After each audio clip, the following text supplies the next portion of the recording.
Hey everyone, this is Gourav Chindlur. Welcome to the Tercept Podcast, where we interview industry leaders in AdTech and media. Today we have Greg MacDonald with us. Greg is the founder and CEO of Chelsea Strategies. Welcome to the podcast, Greg. Thanks so much. It's great to be here. Can we start off with hearing a little bit about what got you into AdTech and media and a little bit about what Chelsea Strategies does? Absolutely. So I've spent most of my career building partnerships from the buy side, and what I'm doing now is helping the sell side close the gap. It's a journey that started with Yahoo in Toronto, where I'm originally from, and then took me to California and then to New York, where I live now. And at Yahoo, I did a number of things over the many years that I was there, but spent a lot of time leading supply and data partnerships and saw a lot of evolution in the industry, initially from the business being a managed service and evolving into programmatic. And then over time, as programmatic has matured, launching formats like CTV, digital out of home, audio. And then 3 years ago in 2022, I founded Chelsea Strategies, and it's really helping SSPs and commerce media platforms sharpen how they engage with demand,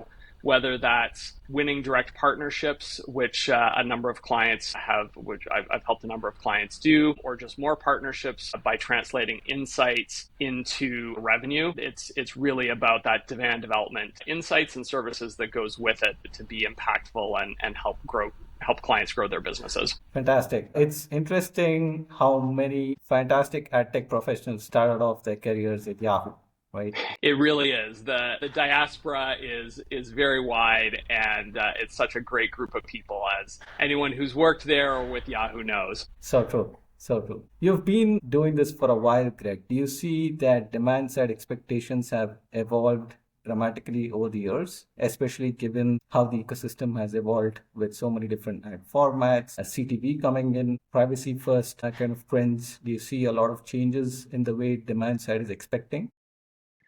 Yes, I would say so. I mean, what hasn't changed is that advertising has always been about getting the right ad to the right user at the right time. But the tools that we have to do that have evolved, and the technology is evolving. So I would say probably one of the biggest things is that buyers used to really chase cheap impressions and cheap reach. And now one of the big shifts that's happening is they want much more proof of impact. So a bigger focus on business outcomes, more focus on transparency and control. And it shows up in a whole bunch of ways. The push for custom curation.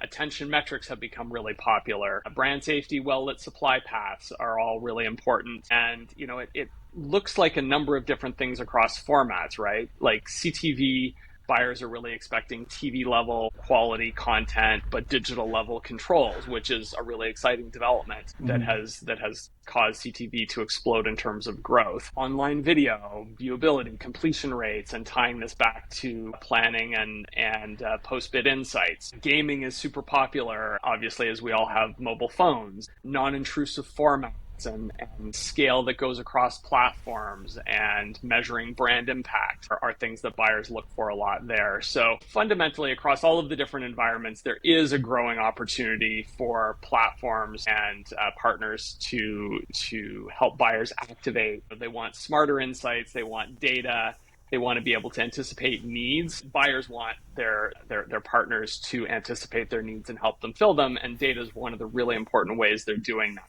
Again, not just about the cheap reach of where it had started. Now it's much more about impact and measuring that impact using data. Makes sense. Totally makes sense. A couple of things that I keep hearing about is data transparency and top-notch reporting. Tell me how data transparency and reporting capabilities can really improve trust from the demand side when supply side is trying to engage them. Yeah, transparency is what really earns you the next dollar, right? It helps prove that you belong on the plan and why you should belong on the plan. It helps tie that investment to the outcomes that the advertiser is looking for. So, I mean, it sort of seems like stating the obvious, but it's actually really critical, and it's something that wasn't as commonplace in the past and that is becoming much more common now. So again, the reporting helps you tie that investment to the outcome. That builds trust. It helps move you from being just a supply source, which, in the early days of programmatic, just having a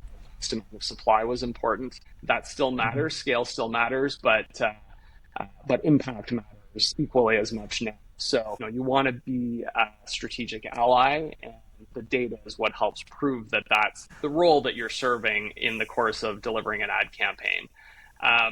And then, supply path optimization has been a buzzword for a number of years now, but that transparency and the data insights really creates the stickiness, so that as buyers and even sellers are thinking about different supply paths and what makes the most sense in a given situation, the transparency is what builds that clarity and the stickiness fundamentally of the supply paths and the partnerships that are chosen to deliver outcomes. Makes sense.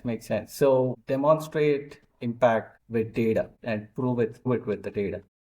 Always. We have so much data. I mean, as advertising has become digital, there's so much out there, and the challenge is always making sure that we take that data and find the ways to deliver insight. Fantastic. Makes so much sense. So demonstrate your impact by showing the data and prove it with the data, right? Exactly. Awesome. What are some common pitfalls, Greg, that you've come across when supply platforms are trying to engage with the demand side? And what are some key strategies they can employ to avoid some of these common pitfalls? So I love this question because this is really where we operate.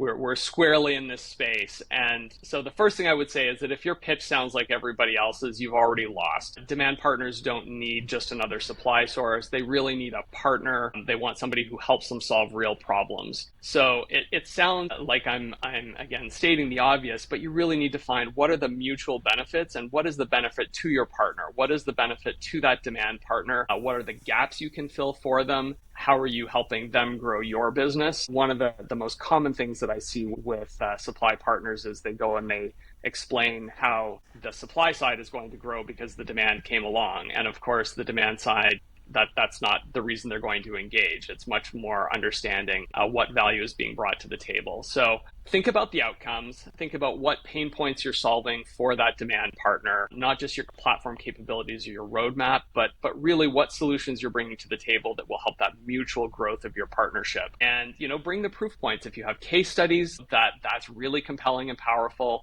Think about performance benchmarks, again, the data. And then the other really big thing that I recommend to everybody is build 360-degree relationships with your partners.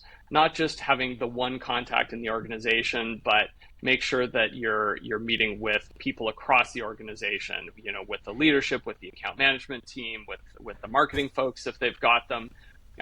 Really build that partnership across the organization so that you are truly building a partnership and you're investing together. And that really helps accelerate the opportunities as you identify. It helps you find more opportunities and helps you activate on them faster too. Super interesting. So get your fundamentals right, about building partnerships, about demonstrating impact, etc. Right? So go back to the fundamentals and get the basics right. Exactly. First things first, and don't take them for granted. They sound easy, but I can tell you many people don't do them right, and it's a missed opportunity and it slows you down. So true. How should supply platforms tackle the key challenges around scale and quality when they're curating publisher inventory? So scale without quality is just waste. I think it's just another way to say that. So again, think about that quality. Buyers do need the scale, but they really want to have the quality. And this is where programmatic really shines, right? That this is a good job for a machine to go find the needles in the haystack, whether it's a bidder going and navigating through it, or an analyst trying to uncover the opportunities of what's working within a reporting set. So really lean into the data, use the data to define quality. And that quality, depending on the buyer's goals, might be something like viewability or completion rates or user engagement or, brand safety is often very, very important there. So any number of metrics, usually there's more than one, but really use the data to define that quality and to make sure that you're achieving it, and be intentional. Curate packages that meet those goals. And that can be anything, some of the ones that I mentioned just now, or high conversion, or CTV only, or different kinds of premium content.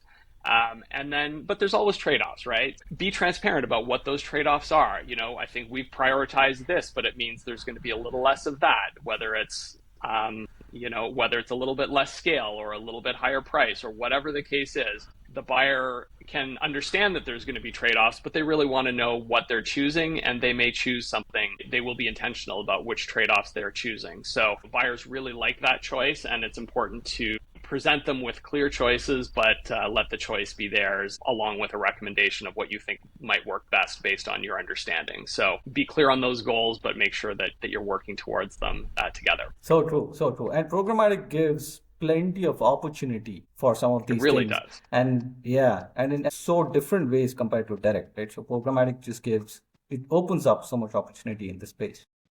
It really does. And it's attracted a whole group of people who love that performance, who love that real-time opportunity to be able to do an optimization and look a few hours later and see how it worked and if it worked and, what do we do more of? I think that's something that's pretty cool about this space. What role does publisher level data play in effective curation, Greg? Things like monetization performance, audience behavior, identity. What impact do some of these things play at a publisher level when you're creating inventory?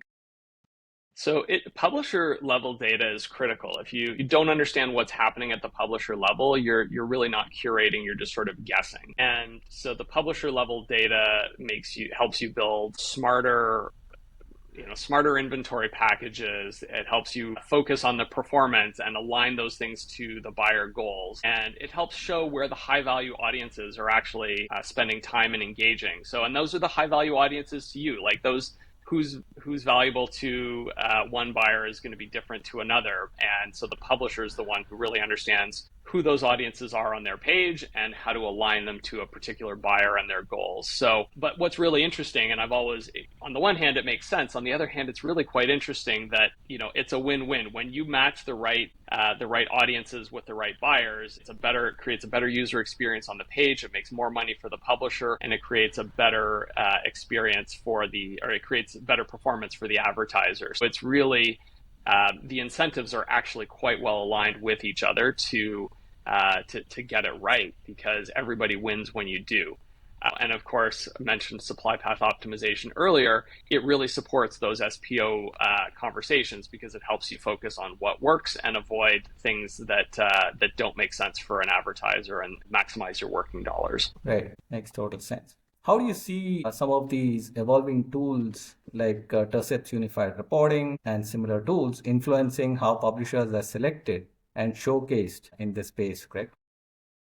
So I think this is a really important thing, like unified reporting. Like I said, I've seen this in my career. It is really hard to get right, but it's really not just analytics. It started as sort of a dashboard tool, but now it's your pitch deck. It's your proof points. It's, your pass that gets you to the buyer's shortlist. So it's really, really important. And it takes the raw data, of which we have so much in programmatic. I mean, it's a pro and a con because you have so much of it, but you have to be able to act on it. So these tools are critical to being able to get there. So turning that raw data into an actionable narrative and into the right curated marketplaces and PMPs that will make sense for your buyers and that show why your premium deal should be on the plan. So, this ecosystem is really, there's a lot of the programmatic ecosystem. It's a very crowded space because it's a very powerful thing. Data and the insights in particular really become the differentiators, and they build on the trust that we've talked about, and they build on the performance for the advertiser and the monetization for the publisher and the user experience. So it's really, they're key to fundamentally creating and accelerating the momentum in our industry, because when it's done right, it matters and has upside for everybody. So true. And oftentimes I've seen companies just focus on the productivity aspect when you're looking at unified reporting, and maybe things like getting more accuracy in data and eliminating missed opportunities and things like that. But like you're saying, there's so much more with respect to deeper insights, getting really into auction dynamics, understanding bid stream data, getting your forecasting right, doing a lot of A/B testing. There's so much that can be done with a unified reporting analytics platform that it can be a real game changer. It really can. And this is, your team must spend a lot of time partnering with your clients and helping them understand it. And you see you have the benefit of working with multiple clients. I mean, I do as well. And it's kind of a cool thing that we bring to the table to say, here's what I've seen work in other instances, or let me tell you what the best practice is, because, you're using your use case, but you're approaching this from one perspective, but we can give you a more holistic view of the opportunity across the market and across multiple clients and similar companies like yours, and here's what will get you there faster. And that's one of the things I love about my job, and I have to think that is something that happens for your team too. Absolutely, absolutely. You hit the nail there. Are there any specific verticals or formats where mid-sized or smaller supply platforms can really excel, punch above their weight class, and really build those demand partnerships? Absolutely, because what's really important here is having the right signal in the right context. Again, right ad to the right user at the right time. And so, yes, the scale matters, but you don't need infinite scale. You really just need to be able to match that supply and demand in a really smart way. So I think this comes to life when you talk about niche verticals with a lot of intent: automotive, pharmaceuticals, travel, luxury, where the contextual relevance and the content adjacency really, really matters and can move the needle. In retail media and commerce media, smaller platforms with access to SKU level data or shopper intent can be really unique. So those data sets are large, but if you're really focused on them, as a solution, it's really quite powerful, and you don't need to have the endless scale of supply to go activate on it. High impact and non-standard formats are also really compelling. There's a lot of solutions in market for some really, really cool ad units in CTV and in audio and across everywhere, honestly.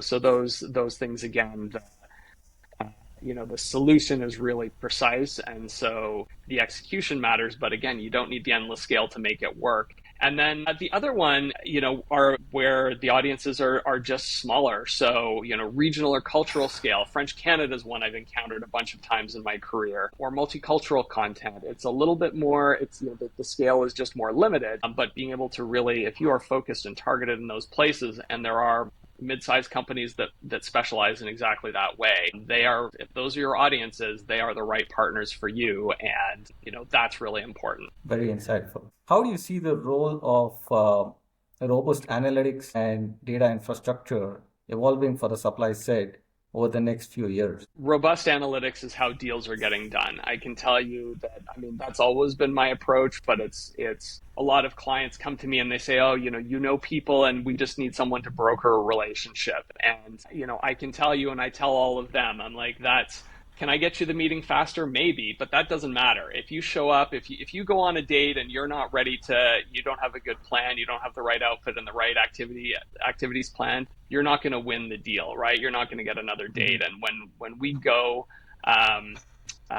go to do partnerships with demand, you really need to, again, show how this is going to be beneficial to the demand partner, and so that so that you can get that next date and you can build that partnership. So the data is absolutely critical. The data is how you go and get ready and show that opportunity and that upside, and to go win those deals. It's something that not only can you look at it, we've always looked at it historically, what happened in the past, and you obviously want to look at what happened in the past, but you want to think about, be predictive on what's going to happen in the future. And this is where AI starts to become really powerful, because it can look at what happened historically, but start to extrapolate in a really compelling way what we can anticipate going forward. So that makes everything work better, and that makes, again, the data the kind of almost the secret ingredient for what's going to power the future of our industry and our opportunities.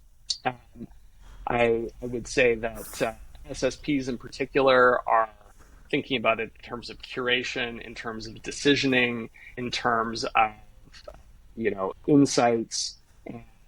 Yeah, I guess the insights is really the layer that's starting to shine right now. And I think that decisioning is something that's going to really power the future. So true, so true. Adding to that, if you look at some of the key trends that's really shaping our industry here, right? If you look at regulatory changes that are coming in, if you look at the way user and buyer behavior is constantly changing in a privacy first kind of an environment that we are we've been in and will continue to be in for the next few years. And with the ever evolving industry and the challenges around maximizing yield, right? So if you look at some of these trends, it becomes extremely critical to have robust data infrastructure so that you can get everything organized and you're ready for some of these things that are going to be hitting us over the next few years. Yeah, no, I think we haven't spent a lot of time talking about privacy, but that is such a good example of where there's so many different aspects to the data and how it marries up in a privacy first environment. And that's another really good example of why it's so critical. So I think that's a great call out. Amazing. To wrap things up, Greg, as someone who's been advising both the buy side as well as the sell side for a while now, what advice would you give to both the buy side and the sell side to improve collaboration? So I would say in one word, transparency, or two words, transparency and collaboration. When buyers and sellers align on the insights, the whole ecosystem moves faster. So from the buy side, like bring your goals to the table early, be transparent about them, be clear about what KPIs and constraints you're working with, because the more context you give, the more value you'll be able to get. And from the sell side, share what's actually working, look at the performance data, think about the audience behavior, or even maybe the creative insights can be pretty compelling, honestly, because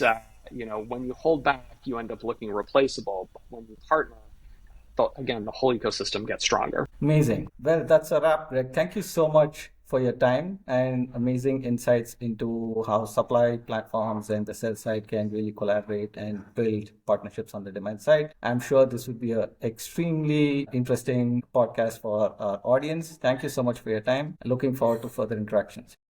All right. Thanks so much, Gaurav. Likewise.